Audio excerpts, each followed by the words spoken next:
दोस्तों आज के सेशन में हम सोल्व करने वाले हैं कुछ और इम्पोर्टेंट क्वेश्चंस जो कि प्रीवियस एग्ज़ाम्स में पूछे गए हैं।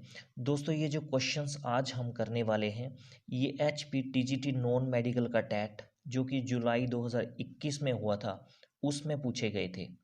तो हर बार की तरह हम हर एक क्वेश्चन को यहाँ भी डिटेल से सोल्व करने वाले हैं ताकि आपको आपके आने वाले एग्ज़ाम्स की प्रिपरेशन में हेल्प हो सके। ठीक है, तो चलिए स्टार्ट करते हैं क्वेश्चन नंबर 1 से। देखो क्वेश्चन नंबर 1 में बोला है Geeta saves ₹400 from her salary if this is 10% of her salary then what is her salary. तो गीता जो है अपनी सैलरी में से 400 रुपया बचाती है और बोला है if this is 10% of her salary, बोलता है ये 10% है उसकी सैलरी का, then what is her salary, तो उसकी सैलरी कितनी होगी। अब देखो वो परसेंटेज में कितना बचा रही है 10% और एक्चुअल में कितना सेव कर रही है वो 400, तो इसका मतलब 10% किसके इक्वल हुआ 400 के इक्वल हो गया। तो यहाँ से अगर मेरे को 1% की वैल्यू निकालनी हो तो कितनी आएगी 400 डिवाइड बाई 10 मतलब 40। ठीक है ना, एक जीरो से एक जीरो कटेगी। और अगर 100% की वैल्यू निकालनी हो 100% का मतलब क्या है टोटल सैलरी। ठीक है ना, तो कितना आएगा 40 इंटू 100 और ये किसके इक्वल हो जाएगा 4000। इसका मतलब उसके टोटल सैलरी कितनी हुई 4000। तो ऑप्शन डी जो है क्वेश्चन नंबर 1 का सही हो जाएगा। ठीक है ना, आगे देखते हैं क्वेश्चन नंबर 2। इसमें बोला है कन्वर्ट 35 mm इंटू किलोमीटर। तो देखो यहाँ से आपको ये पता होना चाहिए पहले कि 1 mm को अगर मीटर में चेंज करना हो तो किसके इक्वल होगा, तो 1 mm is equal to 1/1000 metre. और अगर 1 मीटर को किलोमीटर में चेंज करना हो तो कितना आएगा 1 metre is equal to 1/1000 kilometre. ठीक है, अब देखो 35 mm आपको दे रखा है तो 35 mm को पहले तो मैं मीटर में चेंज करूंगा तो कितना आएगा 35 इंटू 1/1000 मीटर। mm की जगह कितना लिख दिया हमने 1/1000 मीटर, क्योंकि आपको बताया मैंने कि 1 mm की वैल्यू किसके इक्वल होती है 1/1000 मीटर के इक्वल। अब मीटर को हम फर्दर किसके इक्वल करेंगे किलोमीटर में चेंज करेंगे मीटर को। ठीक है, तो कितना आ जाएगा 35 इंटू 1/1000 और ये जो मीटर लिखा है ना इसको कन्वर्ट करना है हमें किस में किलोमीटर में। तो 1 मीटर का मतलब क्या होता है 1/1000 किलोमीटर। ठीक है, अब देखो डिनोमिनेटर में टोटल जीरो कितनी है 3 ये हैं और 3 ये हैं, टोटल 6 जीरो हैं और न्यूमिनेटर में कितना है 35। इसका मतलब न्यूमिनेटर में आपको राइट साइड से 6 डिजिट छोड़ के पॉइंट लगाना है। तो आपका बनेगा क्या 3 और 5 तो हैं ही आपके पास 2 डिजिट और 4 डिजिट और लेने हैं आपके, तो 4 0 लगा लोगे आप और यहाँ पे पॉइंट आ जाएगा। तो इसका मतलब ऑप्शन डी जो है वो सही हो जाएगा आपका 0.000035। ठीक है, तो आपका 35 mm की वैल्यू कितनी आएगी 0.000035 किलोमीटर। ठीक है, आगे देखते हैं क्वेश्चन नंबर 3। इसमें बोला है each side of a regular polygon is 2.5 centimetre in length if its perimeter is 12.5 centimeter then how many sides does the polygon have। अब एक रेगुलर पॉलीगन है, देखो रेगुलर पॉलीगन क्या होती है जिसकी हर एक साइड इक्वल होती है और हर एक इंटीरियर एंगल जो है वो क्या होता है इक्वल होता है, वही रेगुलर पॉलीगन होती है। अब रेगुलर पॉलीगन की आपको एक साइड की लेंथ दी हुई है 2.5 सेंटीमीटर और उसका पेरीमीटर भी दिया हुआ है 12.5 सेंटीमीटर और आपको नंबर ऑफ साइड्स निकालनी है। देखो पेरीमीटर का मतलब क्या है जो टोटल साइड्स है ना पॉलीगन की उनका सम, तो सम आपको दिया है 12.5 और एक साइड की लेंथ आपको दे रखी है 2.5। तो जब आपको नंबर ऑफ साइड्स निकालनी हो तो टोटल साइड्स का सम आ जाएगा न्यूमरेटर में 12.5 डिवाइड बाय वन साइड की लेंथ, तो एक साइड की लेंथ कितनी है 2.5। ठीक है ना। इसको जब आप काटोगे तो 5 आंसर बनेगा आपका, तो ऑप्शन बी जो है यहाँ से सही हो जाएगा। नंबर ऑफ साइड्स कितनी होंगी? 5। ठीक है, अगला क्वेश्चन देखते हैं, क्वेश्चन नंबर 4। इसमें बोला the sale price of a toy car is ₹540। If the profit made by the shopkeeper is 20%, then what is the cost price of the toy car. अब आपको सेलिंग प्राइस दे रखा है कितना? 540। Profit आपको दे रखा है परसेंटेज में कितना? 20%। देखो 20% का मतलब क्या होता है? 20/100, और 20/100 का मतलब क्या है? 1/5। ठीक है ना। इस क्वेश्चन को हम रेशो वाले मेथड से करेंगे। आपको मैंने बताया हुआ कि ये जो डिनोमिनेटर में 5 है, ये क्या होता है? Cost price. तो कॉस्ट प्राइस रेशो में कितना आ गया हमारे पास? 5। और ये जो न्यूमिनेटर में 1 है, ये क्या होता है? प्रॉफिट। तो देखो अगर कॉस्ट प्राइस 5 है और प्रॉफिट आपका 1 हो रहा है, तो सेलिंग प्राइस कितना बनेगा? 5 + 1 6 हो गया आपका सेलिंग प्राइस रेशो में। अब देखो रेशो में सेलिंग प्राइस आया आपका 6, और एक्चुअल में सेलिंग प्राइस कितना आपके पास? 540। इसका मतलब ये जो 6 रेशो है वो किसके इक्वल होगी? 540 के इक्वल। और यहाँ से अगर 1 रेशो की वैल्यू हमें निकालनी है तो कितनी आएगी? 540 / 6, वो कितना आएगा? 90। आपको कॉस्ट प्राइस निकालना है, तो कॉस्ट प्राइस रेशो में कितना है? 5। तो देखो अगर 1 रेशो की वैल्यू 90 है, तो 5 रेशो की वैल्यू कितनी होगी? 90 × 5। तो 90 × 5 कितना बनेगा? 450। ऑप्शन सी जो है वो सही हो जाएगा। ठीक है ना। अगला क्वेश्चन देखो, क्वेश्चन नंबर 5। इसमें बोला है convert each part of the ratio two percentage. अब देखो आपको 1:2:5 दिया हुआ है। रेशो के हर एक पार्ट को आपको परसेंटेज में चेंज करना है। तो देखो तरीका क्या है, ये जो आपको रेशो के पार्ट्स दिए हुए हैं, पहले तो इनका सम कितना होगा?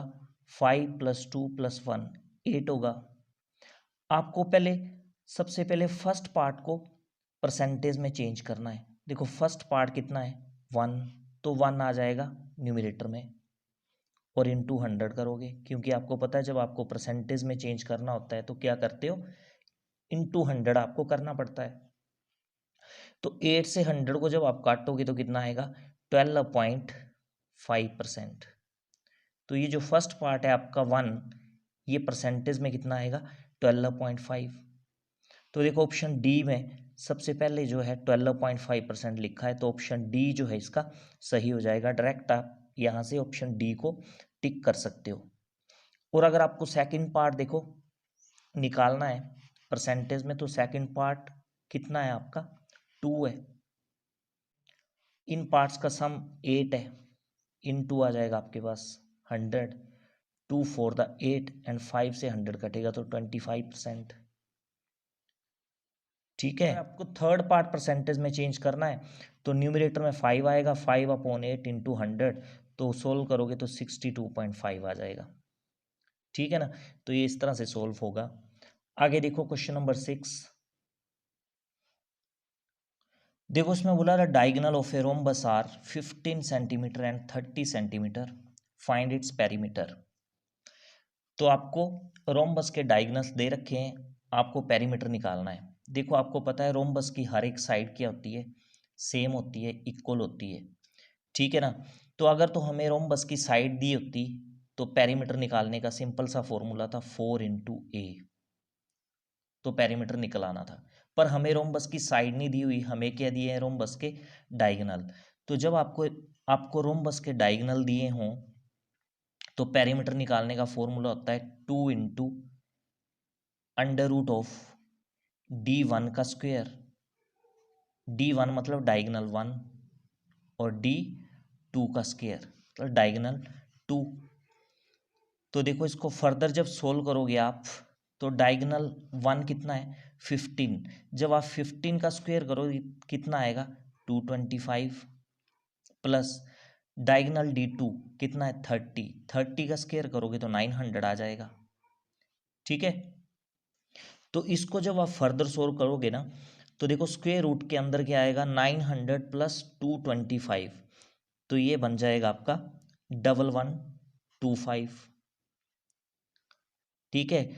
अब देखो ये 1125 जो है वो परफेक्ट स्क्वायर नहीं है। इसका जब आप स्क्वायर रूट निकालोगे ना, तो ये डेसिमल में आएगा, अप्रोक्सीमेशन में आएगा ये 33.54। ठीक है ना।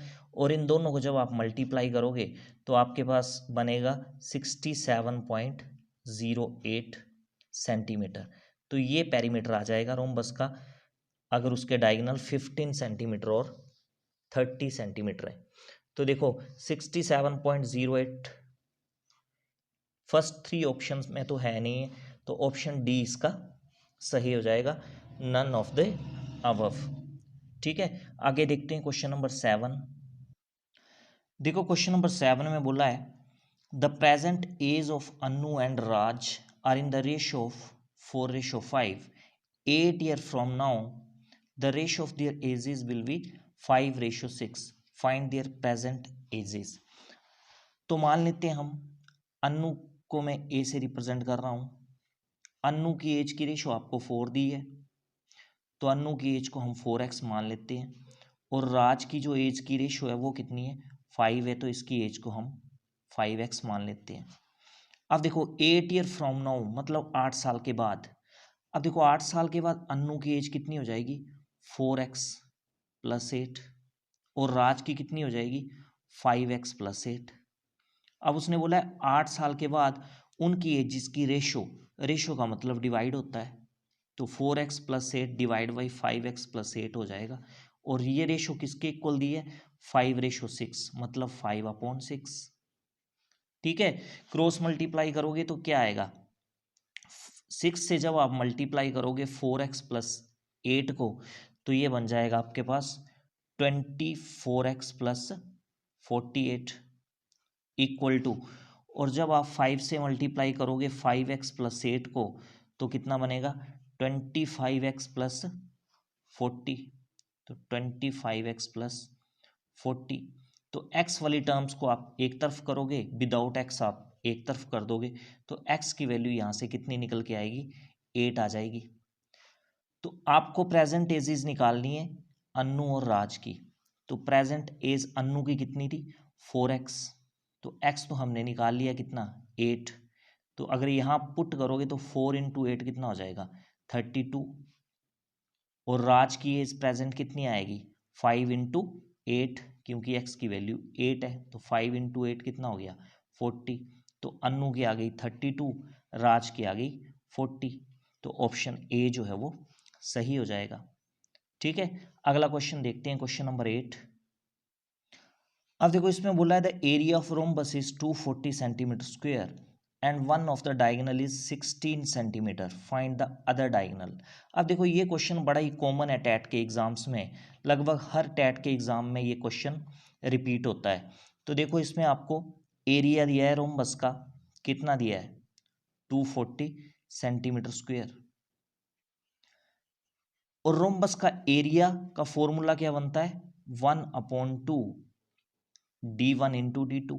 d1 मतलब डायगोनल 1 और d2 मतलब डायगोनल 2, और इक्वल टू 240। अब 1/2 d1, एक डायगोनल आपको दिया है कितना, 16, और दूसरा आपको निकालना है, इसको d2 रखो, इज इक्वल टू 240। ठीक है। अब ये 2 से 16 कटेगा तो 8 आ जाएगा, और 8 दूसरी तरफ जाएगा तो 240 के साथ डिवाइड हो जाएगा, कितना आ जाएगा, 30 आ जाएगा। तो d2 कितना आएगा, 30। दूसरे वाला डायगोनल जो है वो 30 सेंटीमीटर आ जाएगा। ऑप्शन सी जो है क्वेश्चन नंबर 8 का सही हो जाएगा। ठीक है। अगला क्वेश्चन देखो, क्वेश्चन नंबर 9। इसमें बोला है what will be the height of a cylinder whose radius is 7 centimetre and total surface area is 968 centimetre square. तो रेडियस आपको दिया है 7 सेंटीमीटर और टोटल सरफेस एरिया आपको 968 सेंटीमीटर स्क्वायर दे रखा है। अब देखो टोटल सरफेस एरिया जो सिलेंडर का होता है वो कितना होता है, 2πr into are plus H, ये होता है total surface area of cylinder. और अगर आपको कर्व्ड सरफेस एरिया बोला हो सिलेंडर का तो वो कितना होता है 2πr/h। ठीक है, तो ये फॉर्मूलेज आपको याद होने चाहिए। अब देखो टोटल सरफेस एरिया कितना दिया है 968, तो लिख दो यहाँ पे 968 इक्वल टू 2 इंटू पाई की वैल्यू पुट कर दो 22/7 इंटू आर की वैल्यू 7 आ जाएगी और ब्रैकेट में आ जाएगा 7 प्लस एच। एच हाइट है जो कि आपको फाइंड आउट करनी है। अब देखो ये 7 से ये 7 कट जाएगा, राइट साइड में ब्रैकेट के बाहर क्या बचेगा 2 इंटू 22 और वो कितना होगा 44। तो 44 लेफ्ट साइड में जाएगा तो 968 के साथ क्या हो जाएगा डिवाइड हो जाएगा, तो 968/44 आ जाएगा और आपका राइट साइड में कितना बचेगा 7 प्लस एच आ जाएगा। ठीक है, 7 प्लस एच। अब देखो 22 से 44 कटेगा 2 आ जाएगा और 968 भी 22 से कटेगा तो कितना आएगा 22 को 4 से करोगे तो 88 आएगा, 8 बचेगा फिर 88 बनेगा 22 4 द 88। ठीक है, और 2 से ये 44 फिर से कट जाएगा तो कितना आ गया आपका लेफ्ट साइड में आ गया 22, राइट साइड में आ गया 7 प्लस एच। 7 को आप लेफ्ट साइड में ले जाओ तो ये हो जाएगा 22 minus 7 is equal to H और 22 में से 7 माइनस करोगे तो कितना आएगा 15। तो हाइट कितनी बन जाएगी आपकी 15 सेंटीमीटर। तो क्वेश्चन नंबर 9 का ऑप्शन डी जो है वो सही हो जाएगा। ठीक है, अगला क्वेश्चन देखो, क्वेश्चन नंबर 10। इसमें बोला है rectangular paper of width 14 centimetre is rolled along it's width and a cylinder of radius 20 centimetre is formed, the volume of the cylinder will be. अब देखो उसने बोला है कि रेक्टेंगुलर पेपर है आपके पास। ठीक है, इस रेक्टेंगुलर पेपर की जो विड्थ है वो आपको दी है कितनी 14 सेंटीमीटर। ठीक है, अब बोलता है इस पेपर को फोल्ड करके क्या बनाया गया एक सिलेंडर बनाया गया और उस सिलेंडर का रेडियस कितना था 20 सेंटीमीटर। तो आपको उसका वॉल्यूम निकालना है, सिलेंडर का वॉल्यूम निकालना है। अब देखो जब आप इस पेपर को विड्थ वाइज फोल्ड करोगे ना तो ये जो आपकी विड्थ है वो क्या हो जाएगी सिलेंडर की हाइट। ठीक है ना, और रेडियस आपको दे रखा है 20 सेंटीमीटर।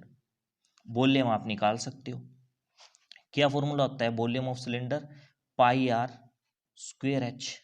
वैल्यूज पुट कर दो यहाँ पे, पाई की वैल्यू 22/7, आर आपको दे रखा है 20 तो आ जाएगा 20 इंटू 20। और मैंने आपको बताया जब आप पेपर को विड्थ वाइज फोल्ड करोगे ना तो ये विड्थ आपकी क्या बन जाएगी ये हाइट बन जाएगी सिलेंडर की। तो हाइट आपके पास कितनी आ जाएगी 14। अब ये 7 से 14 कटेगा तो 2 आ जाएगा, न्यूमरेटर में जो बचा है उनको मल्टीप्लाई कर लो। देखो 22 को 2 से करोगे तो कितना आएगा 44, 44 को 2 से करोगे तो 88, 88 को इस वाले 2 से करोगे तो 176 और साथ में ये 2 जीरो आ जाएंगी और सेंटीमीटर क्यूब आ जाएगा, क्योंकि वॉल्यूम आप निकाल रहे हो तो वॉल्यूम कितना आ जाएगा 17,600। तो ऑप्शन ए जो है क्वेश्चन नंबर 10 का वो सही हो जाएगा। तो ये थे 10 क्वेश्चंस जो आज हमने सोल्व किए। तो आई होप ये वीडियो आपको बेनिफिशियल लगा होगा आपके आने वाले एग्जाम्स के लिए। तो आज के सेशन में फ़िलहाल इतना ही। Thanks for watching it.